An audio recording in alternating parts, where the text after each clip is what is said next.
what are your most important key metrics to track on your flip or your hold project? There's a number of key things that will actually get you to a whole nother level of profitability when it comes to your flips and your holds.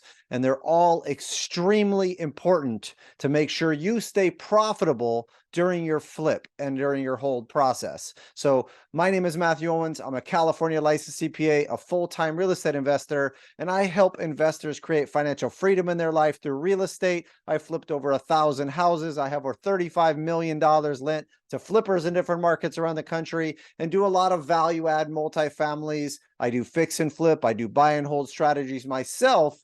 And over the years, I've dialed in some of the main key metrics that you should be knowing when you are investing in real estate full time and, trying to actually do your flip and hold project and stay as efficient as you possibly can. Okay. So one of the very first things that you need to make sure is fully dialed in on your deals is your marketing and sales and deal flow as far as your acquisitions go. Okay. So all your metrics for your marketing and sales is extremely important to know. Otherwise, you could be spending tons of money and making nothing or losing money on your overall investment. So first of all, is how much marketing money are you spending every single month, and in which particular categories you are spending that money on? And then, of course, where are those actual leads coming from? Are you actually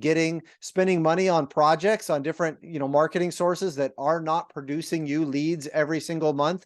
Extremely important to know that, so you can focus on the things that are producing the most amount of leads for you and the most amount of closed contracts. And then, of course, how many are you getting and where are they coming from? And then how many of those leads actually turn into actual appointments, actual phone calls that you have every month that actually turn into appointments where you are going to the property, checking out the property, and seeing if it's the right fit for you. How many deals are you actually able to get to the analysis stage, and then finally to the appointment stage at that point to see, out of those leads that are coming in, what's the percentage and where are they coming from that's actually getting you to that next stage. Okay. Then out of those leads, how many of those appointments are actually turning into closed contracts or actual contracts that you can get signed? And then how many of those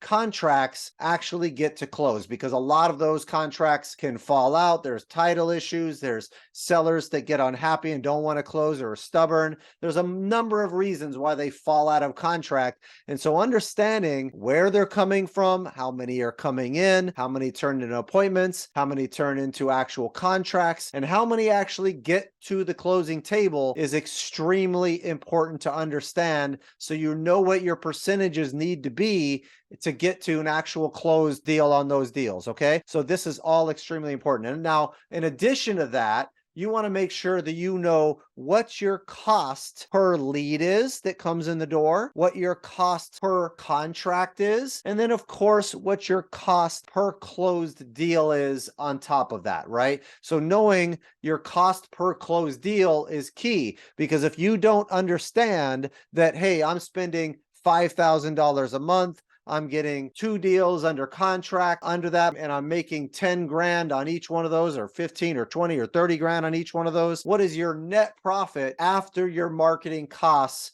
involved? What if you're spending 10 grand on marketing, but getting 1 deal under contract and making $10,000 on that contract? So you want to know what your marketing spend is versus your profitability expectations on that deal too, because you might be break even or losing money or barely making money to survive, which may not make sense if you're only making a few $1,000s to take all of that extra risk and spend all this extra money. So dialing in these marketing metrics when you're finding your deals in the first place is extremely important to be able to know and break down in detail, so that you are, on the spot with your marketing and not losing money with these different strategies. Okay. So the next big piece to dial in when you are investing in real estate is your timeline. And you can imagine timeline overages cost you tons of extra money, but it's not just the overall timeline that you want to be concerned with, right? You want to understand, how long does it take to bring in those leads in the door, right? Those initial leads in the door. How long does it take once you get from your initial contract through to the closing table? What's your average closing timeline there? Do you have 2 weeks? Do you have a week? Do you have 3 weeks? Do you have a month to get that deal actually closed? And that's really important from all the other timelines that are going to go into the activities you do during the closing process, okay? Then how long does it take from your closing date to the start of the renovation? Because there is pre-renovation work that needs to happen during that timeline, right? So you want to understand that aspect. Then how long does it take after that from your renovation start date to the completion of your renovation date, depending on how much work it takes on that deal, of course, what major systems need to be done, what inspections need to be handled. There's a number of things that could hold up your renovation during that process, and understanding your timeline from the start of the renovation to the finish of the renovation is key. And then, of course, how long does it take from the end of your renovation to get to the punch list phase? And through that punch list phase, there's usually a couple of weeks or a week of punch list phase that you go through of cleaning up little items and doing your inspections and your quality control work involved there to make sure you end up with a very clean deal at the end, because you don't want to just rely on the contractor there to tell you it's done. You want to have a phase that you go through when you're doing your quality control to make sure that everything the contractor told you, everything your renovation manager told you is accurate and it's happening correctly, and you're getting all your pictures, you're getting inspections done up front before you go to sale. And then once you have all that dialed in and all your pictures and your marketing pictures and all that, how long does it take from your initial marketing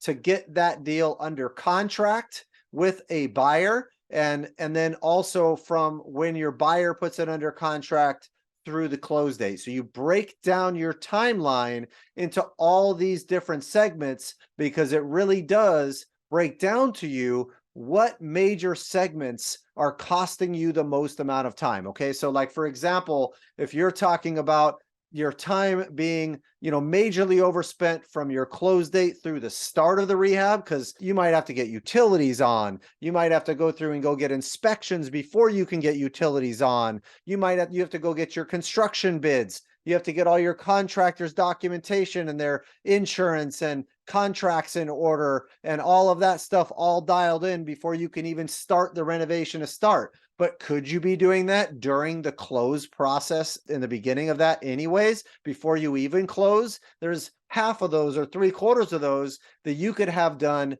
before you even get to the closing table in the first place, to decrease that timeline. Because trust me, it could take a month or sometimes 2 months to even start the renovation, because city inspections are backed up, or you need to go get inspections done by all of your subs first before you can get finalized renovation bids with your contractors. Sometimes those contractors might be busy on jobs and don't have time to get your bids first and get those things timely. So dialing that in and planning ahead can be absolutely key. What if your renovations are taking too long and you need to figure out why that's occurring? It may be a process issue with your contractor not doing that correctly, or maybe it's a sales issue with your selling agent or your realtor not getting it marketed out there correctly, not doing proper showings, not doing open houses, not having their marketing system dialed in. So there's different attributes to each section of this timeline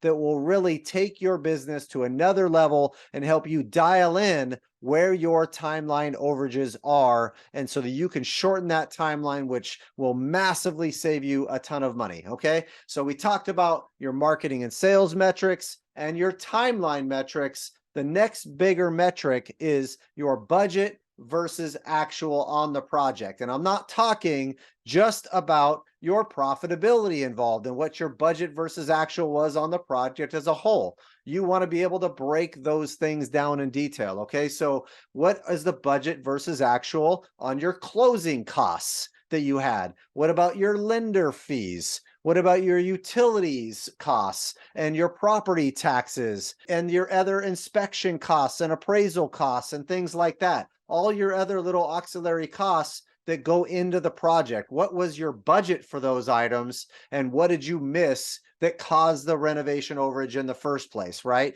What about your interest costs? Your timeline and your interest costs could be massively underestimated. If you go through and think you're going to get a rehab done in 3 months, and that might be reasonable, but then you come in and after that, forget that you have a sales period and then you have a closing period after that that might take another 2 months or 3 months to get that closed. And so you have interest overages for a 3-month period on your project. So understanding where your overages are in the project as a whole is key. Even on the renovations, breaking it down and saying, maybe I'm over renovation budget by $10,000. Well, where did that happen? Did it happen in the finish work stage? Did it happen in the major systems phase? Did I miss something up front on the renovation in itself and on the initial inspections when we did our walkthroughs? When we opened up the walls, there was extra things that need to be done. Did I just miss something that should have been included and I just forgot about it, right?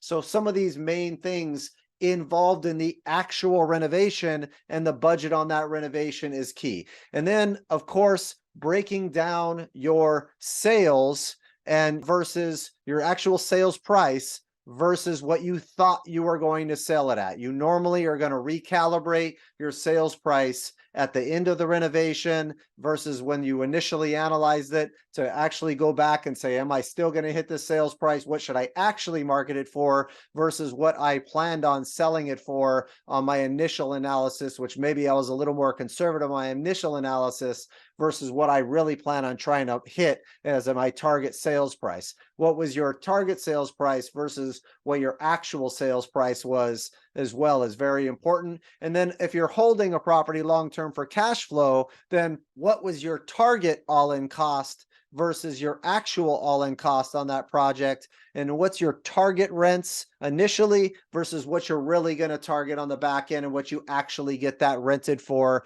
after the fact? And what other costs did you forget about? Did you forget about leasing fees? Did you forget about some utility turn-on costs and things like that? Did you forget about some other fees that came up from the management company and things like that? You know, maybe some fees to be able to start off your account with the management company off right, to be able to have a reserve for that management company. There's little things like that. Maybe there's some punch list items before you can get it renovated, get it tenanted that you need to put into that project. Okay. So you're actually looking at your actual out-of-pocket costs versus what you expected. And then finally, you're going to look at your actual profit versus what your expected profit is on your flip, or your actual net cash flow expectation versus your projected versus actual cash flow expectations on the back end there. And sometimes you might have underestimated or overestimated your rents.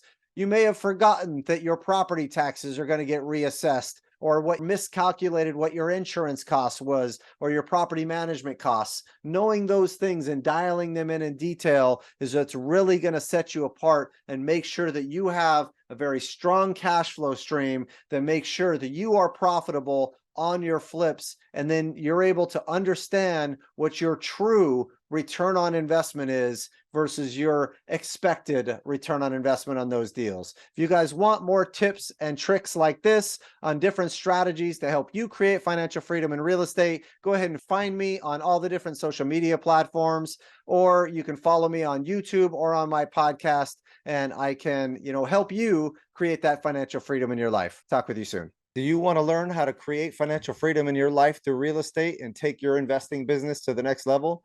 If so, you can follow us in one of the following ways. First, you can take one of our free webinars on how to analyze property, how to raise capital for real estate, and how to market and find deals. 3 of the key pillars to becoming a successful real estate investor.